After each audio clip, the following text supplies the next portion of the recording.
Good morning friends. आप सब कैसे हैं? मैं अच्छी हूँ और आज हम बाल भारती क्लास 6 का हिंदी का चैप्टर गोल पढ़ने वाले हैं। होप आप सबको मेरी वीडियोस अच्छी लग रही होंगी। अच्छी लगती हैं तो प्लीज़ उनको लाइक करिए और अपने और फ्रेंड्स को भी बताइए चैनल के बारे में, और सब्सक्राइब ज़रूर करिएगा मेरे चैनल को। चलिए आइए एक चैप्टर पढ़ते हैं, गोल। कौन सा गोल? गोल वाला गोल नहीं, यहाँ पर वो गोल बताया गया है जो आप लोग खेलते होंगे, फुटबॉल खेलते हैं, हॉकी खेलते हैं, जिसमें बॉल को नेट में फेंक के गोल कर दिया जाता है, गोल। उस गोल की बात करी है यहाँ पे। और गेम जो इस चैप्टर में डिस्कस हुआ है वो है हॉकी। तो ये एक रियल बेस्ड स्टोरी है, स्टोरी भी नहीं है, ये एक छोटी सी एक रियल किसी एक पर्सन की बात है, एक छोटी सी घटना बताई गई है। ठीक है, एक ये है मेजर ध्यानचंद। इनकी एक छोटी सी एक तरीके से जैसे डायरी होती है या कोई लिखता है, उस तरीके से ये लिखी गई है जैसे वो खुद लिख रहे हों। उन्होंने कहीं डायरी में अपने या कोई मैसेज में कहीं लिखा है, उस लैंग्वेज में ये स्टोरी है। और हो सकता है आप सब ने इनके बारे में कभी सुना भी हो, पढ़ा भी हो। मूवी भी आई हुई है इसके ऊपर, जब इन्होंने गोल्ड मेडल भी जीता था और हॉकी में ये बहुत अच्छे प्लेयर रहे हैं। तो आइए स्टार्ट करते हैं। ये कहानी है तब की जब अंग्रेज़ थे हमारे देश में, और जब अंग्रेज़ थे तब भी क्या खेलते थे, इंडियंस की टीम्स होती थी। हाँ जी, बिल्कुल होती थी। बहुत लोग हमारे इंडियंस भी तो कितने सारे ब्रिटिश आर्मी में थे, और उन लोगों के जैसे अभी होते हैं, आपने देखा होगा स्पोर्ट्स कोटा होते हैं, जॉब्स में भी होते हैं या रेलवेज़ में भी होते हैं। जो गवर्नमेंट जॉब्स होती हैं उनमें स्पोर्ट्स कोटा भी होता है, वो टीम्स बनाकर खेलते भी हैं, क्रिकेट खेलते हैं या कोई भी गेम जिनमें पसंद है खेलते हैं, मैचेस होते हैं।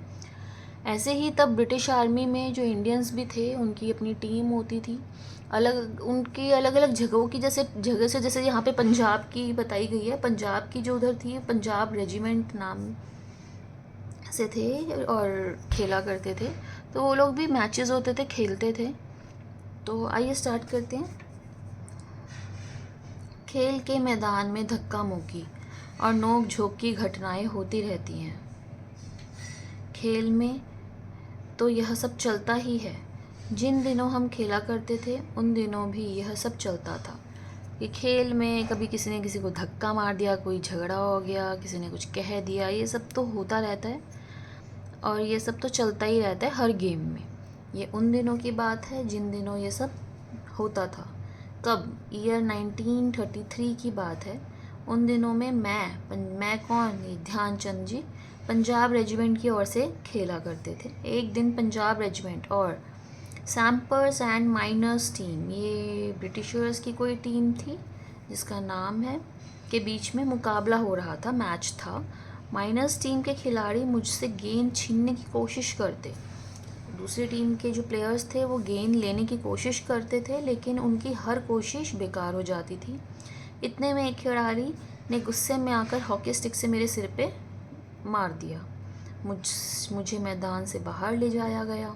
थोड़ी देर बाद पट्टी सिर पे बांध कर जब इलाज करवा कर फिर मैं मैदान में आ पहुंचा।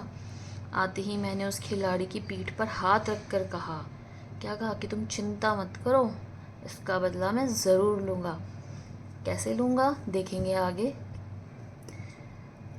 मेरे इतना कहते ही वो खिलाड़ी घबरा गया। अब जो उसका कॉन्फिडेंस था एकदम से लूज़ हो गया, एकदम से उसके अंदर घबराहट आ गई कि पता नहीं ये मारेगा, मुझे भी मारेगा या पीटेगा या क्या करेगा पता नहीं।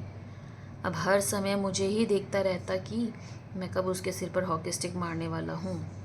डर गया, डर के हम थोड़ा सा घबरा के शिवरिंग करने लगते हैं और पीछे हट जाते हैं और हमारी परफॉर्मेंस पे असर आ जाता है।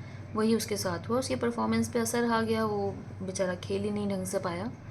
मैंने एक के बाद एक झटपट 6 गोल मैंने मार दिए कि मैं फटाफट उसका फ़ायदा उठाते हुए ध्यानचंद ने 6 गोल कर दिए।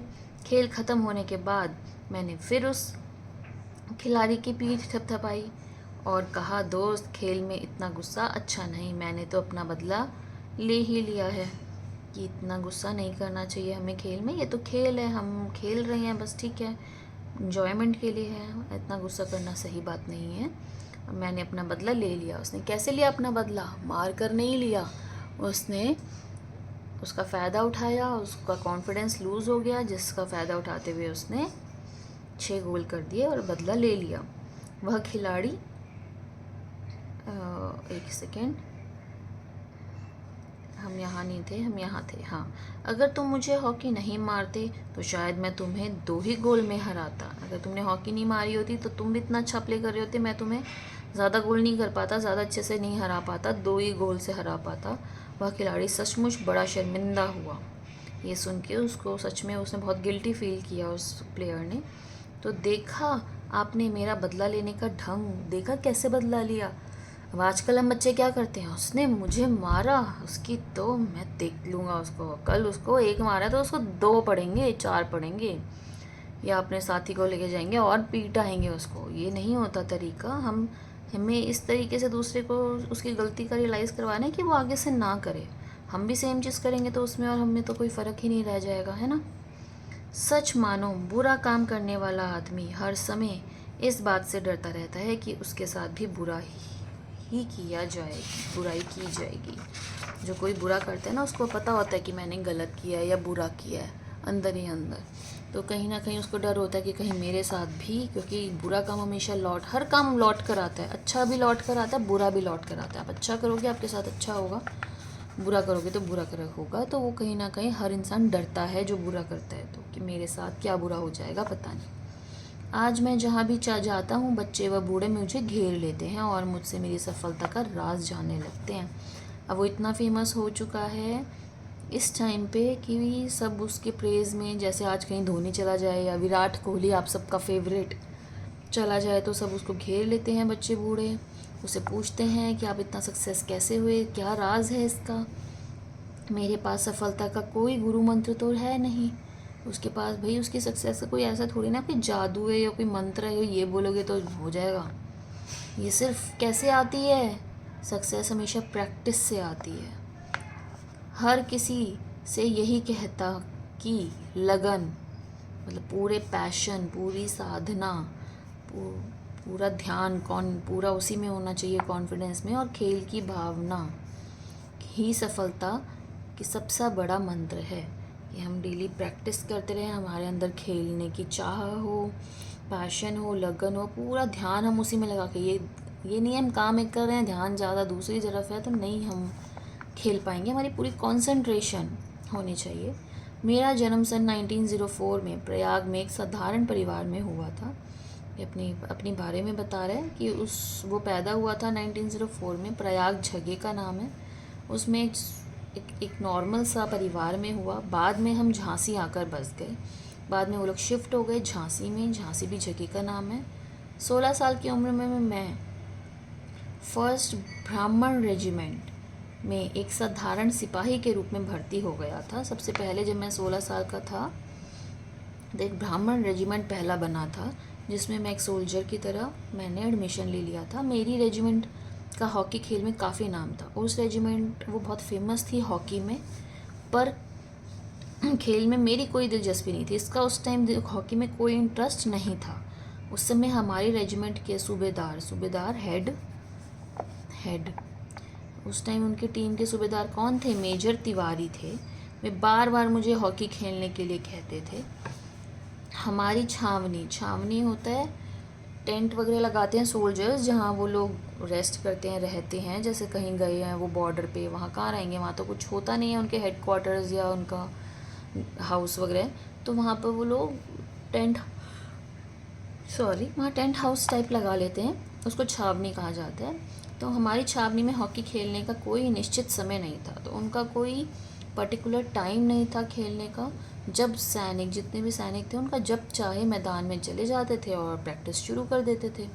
उस समय तक मैं एक नौसिखिया खिलाड़ी था। नौसिखिया होता है बिल्कुल फ्रेशर जिसे कहते हैं ना, जो नौसिखिया मतलब नया नया सीखा हुआ, कि अभी अभी इसको सिखाया है, अभी तो इसको आता नहीं है, मिस्टेक्स भी करता है और गलतियाँ भी करता है और एक्सपर्टाइज नहीं है, उसको कहते हैं नौसिखिया खिलाड़ी था मैं उस टाइम। जैसे जैसे मेरे खेल में निखार आता गया, जैसे जैसे वो इम्प्रूव करता गया, वैसे वैसे मुझे तरक्की की ही भी मिलती गई, वैसे वैसे वो ग्रो करता चला गया। ईयर 1936 में बर्लिन ओलंपिक्स में मुझे कप्तान बनाया गया, वो कैप्टन बन के वहाँ खेलने गया। उस समय मैं सेना में लॉन्स नायक था।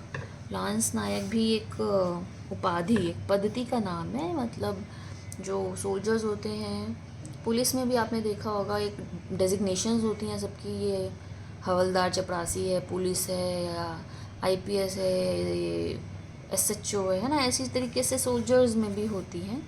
तो ये उस टाइम इस पोजीशन पे था लॉन्स नायर। बर्लिन ओलंपिक में लोग मेरे हॉकी खेलने के ढंग से इतना प्रभावित हुए कि उन्होंने मुझे हॉकी का जादूगर कहना शुरू कर दिया।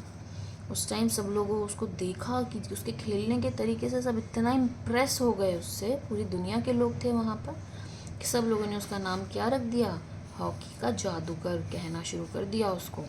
इसका यह मतलब नहीं कि सारे गोल मैं ही करता था, सारे गोल मैं नहीं करता था, फिर भी लोग पता नहीं मुझे क्यों कहते थे। मेरी तो हमेशा यह कोशिश रहती थी कि मैं गेंद को गोल के पास ले जाकर अपने किसी साथी खिलाड़ी को दे दूं ताकि उसे गोल करने का श्रेय मिल जाए। ये क्या करता था, बॉल को बिल्कुल नेट के पास ले जाता था और जो वहाँ उसकी टीम का जो भी कोई और मेंबर होता था उसको दे देता था बॉल के, भैया तू गोल कर ले, ताकि गोल करने की क्रेडिट उसको मिल जाए, उसको गोल उसके नाम हो जाए कि हाँ इसने करा है। अपनी इसी खेल भावना के कारण मैंने दुनिया के खेल प्रेमियों का दिल जीत लिया।